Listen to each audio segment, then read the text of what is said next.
This one might not be what many people expect, but here it is. Hi, this is Liana, holistic intimacy coach, a woman that still has appreciation for Dr. Andrew Huberman.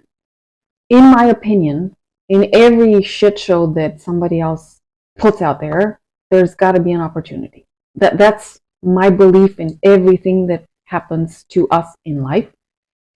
And here's at least 3 opportunities that I see coming out of this one. Number 1, why don't we start talking about sexually transmitted infections, okay? HPV and others.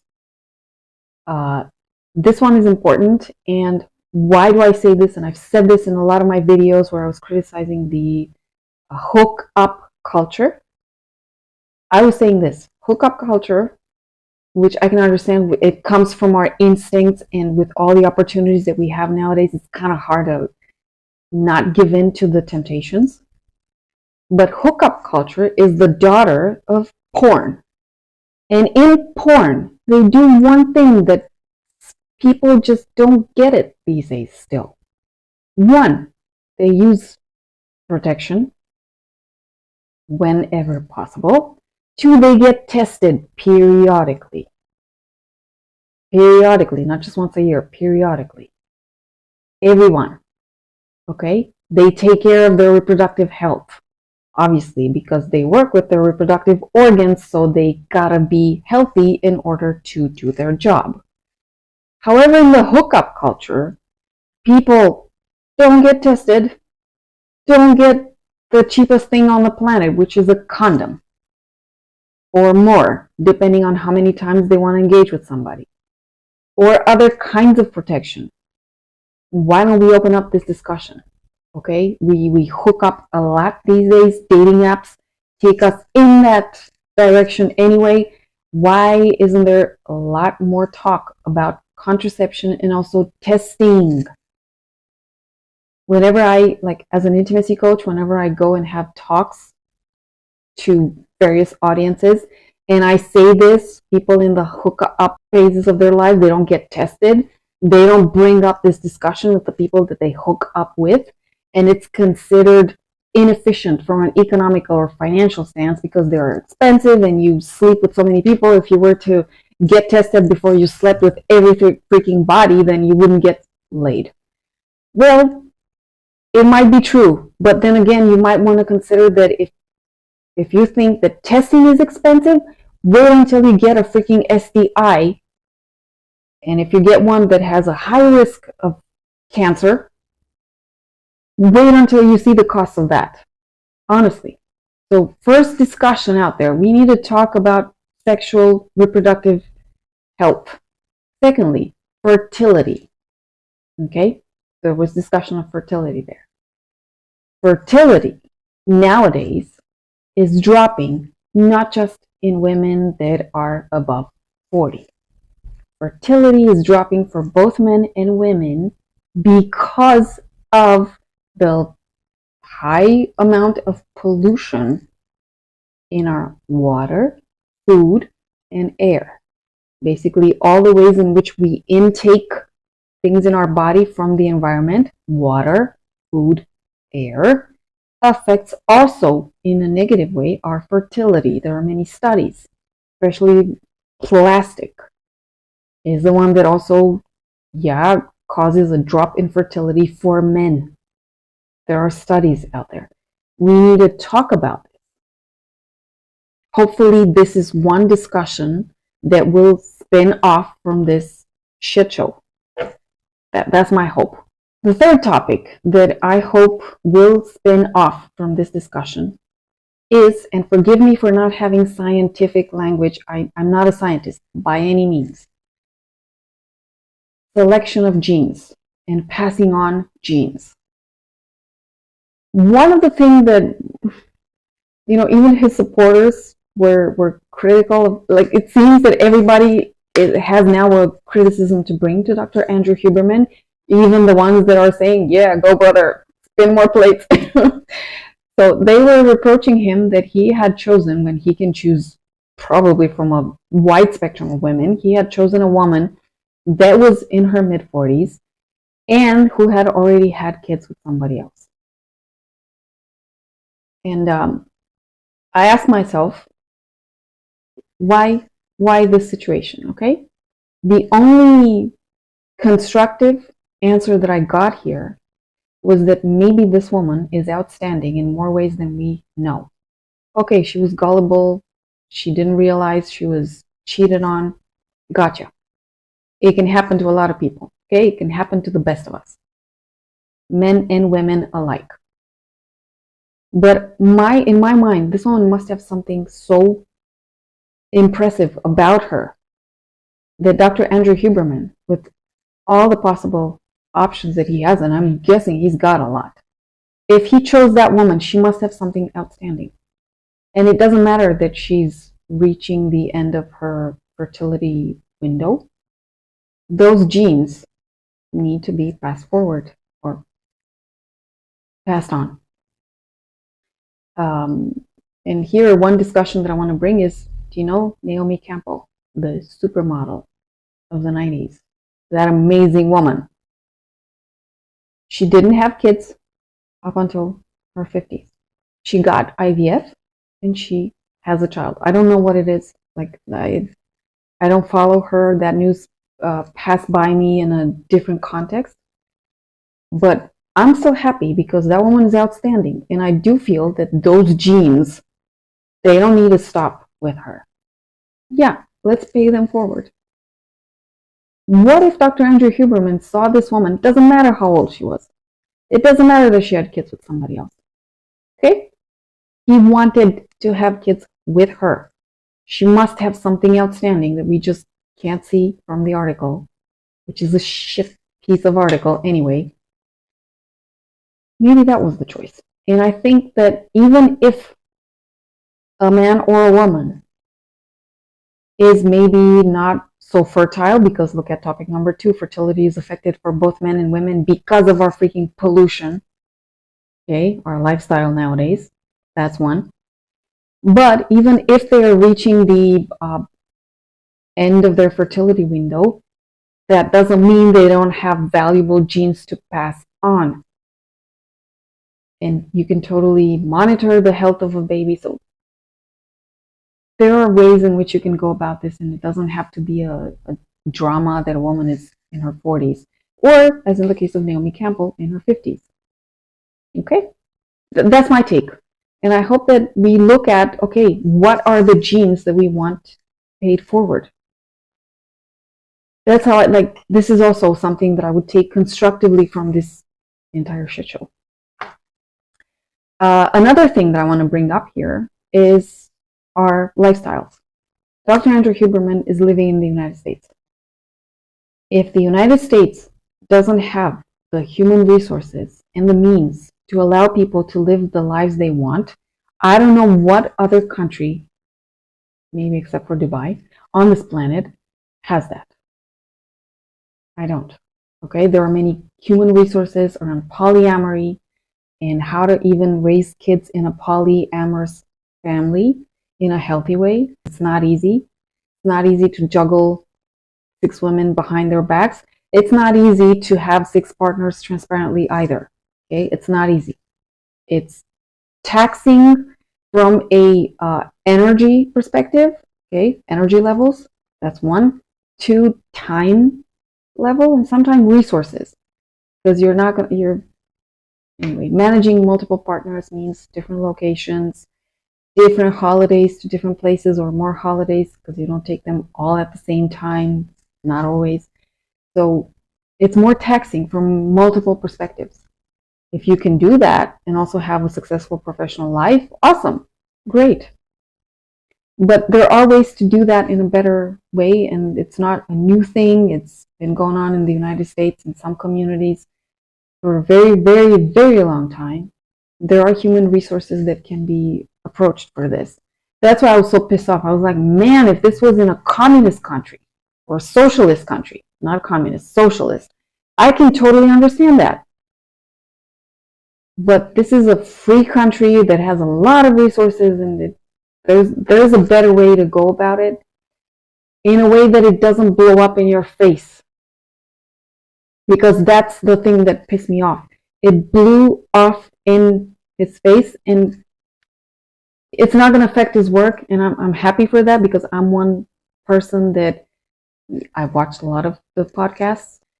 I got a lot of useful stuff from the podcast, and I found out about a lot of interesting people that were invited in that podcast. I'm glad that his work is not affected, and it's probably not going to be. I hope that the crisis that was opened up here can be turned into multiple opportunities. These are the ones that I see. As for the women that were mentioned there, aside from the fact that my personal, just unfunded on, like, not founded on anything in reality, I don't know in real life any of the people involved there. It was just my impression from the other side of the planet. That's where I live on. My impression is, at least the woman named Sarah in the article must have something outstanding, and I hope that she finds a way to get back her life, raise the kids that she already has, and if she wants a man, because I can totally understand, we all want a good man for us, whatever good means for each one of us. Okay, I hope she finds one. Also for the rest of them. What I want to bring here as a criticism, actually two. The first one, I think Dr. Andrew Huberman has enough character, even though right now it looks like he's a quote unquote, some people have said this, a douchebag. I still think or feel that he has enough character to just to be confronted in private, not in public. Yeah, by all women at the same time, like with a polite, civilized discussion, and go through it and really get whatever message was out there for him to get. So I believe things can be handled privately also. I live in Romania. And you might say, what kind of a shitty country is that? Because some people do think that about our country. All right. It's not the United States, okay? Although we are allies with the United States. But I live in this country, and here we are not so willing to, yeah, obviously we do have some people that will spill out the guts and everything, but the kind of women that Dr. Andrew Huberman was dating wouldn't have gone for this scandal. They wouldn't have. So it's a cultural thing. People share a lot more in the United States or in the American culture more than in other cultures. Okay, they share more about their personal lives, about their bodies, about their health, about their failures. They share a whole lot more. I feel that some things are not worth sharing with the world, not because you have something to hide, but because they are personal, private, and they should remain private. Sadly, I feel that you, the six women, I don't know how many they were, 5, 6. I think that that's my impression. Again, it's not funded on any concrete evidence. I think that you were used by an industry, tobacco, alcohol, I don't know.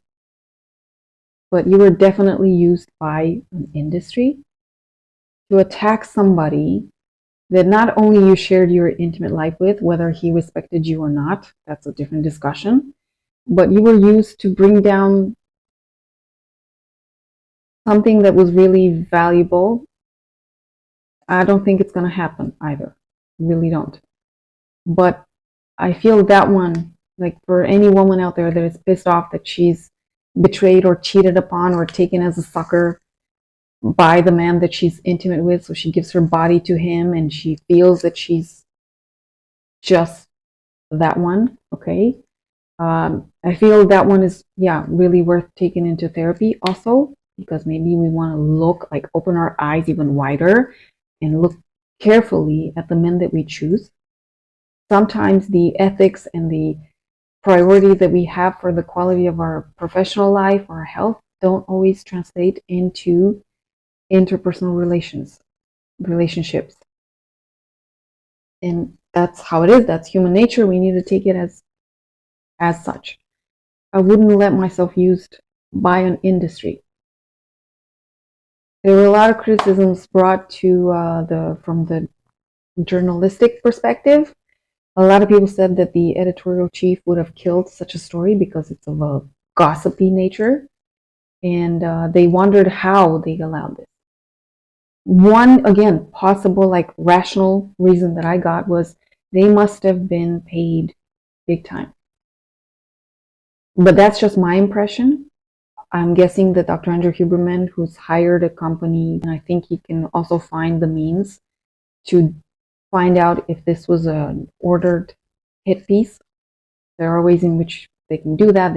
It's the United States. I want to believe that they can do stuff there also to uncover an attempt to take somebody down with like foul play. Let's just call it like that.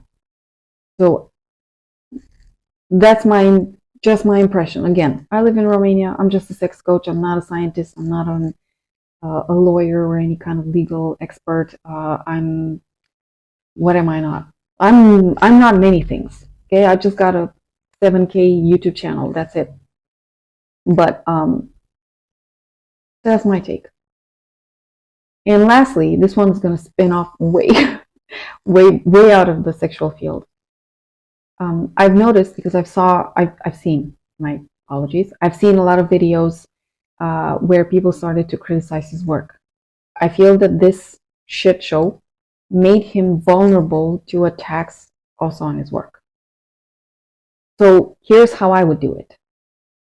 Because Stanford supports Dr. Andrew Huberman, I personally, because I've seen that his work is also criticized, not as much as his personal life right now, but it's starting to. I would take every single episode that he's put out there and give it to a team of students. And Stanford is part of the Ivy League colleges. I'm guessing that if they don't have enough students with expertise or studying one field that he touched upon, either with guests or just on his own, I'm guessing that they can partner up with other colleges and they can bring teams of students to look at what was said, the criticism brought from that field's perspective. And I would make sure that any gaps or loopholes, what do you guys call them, they are closed so that he's not exposed for the work. I've noticed that some people were criticizing the guests that he brought on. Okay, I would totally find a way to vet my guests from now on in a much more powerful way. That's how I would do it. Now, this is this is not a sex coaching thing. This is me. I was the president of an NGO, the founding president of an environmental activism NGO in my country, which partner up with two ministries in our country, the educational ministry and the environmental ministry, with a lot of city halls, local authorities, with a lot of embassies, among them the British Embassy and the US Embassy. We've also, because I really wanted that, and the organization still has the high patronage of currently Margarita, the custodian of the Romanian crown. We have a royal family in our country. We're not a monarchy, but we still have a royal family, and they support a lot of charities, and those charities are supported because of their outstanding work. So I can understand what it's like to be. I stepped down from that role and I started doing sex coaching because a lot of people from the organization, some were my employees, others were just volunteers, and then people from the sponsoring companies, because we also had a lot of sponsors there, were concerned that Liana, the president of that organization, which was known and still is known in our country, was talking about what?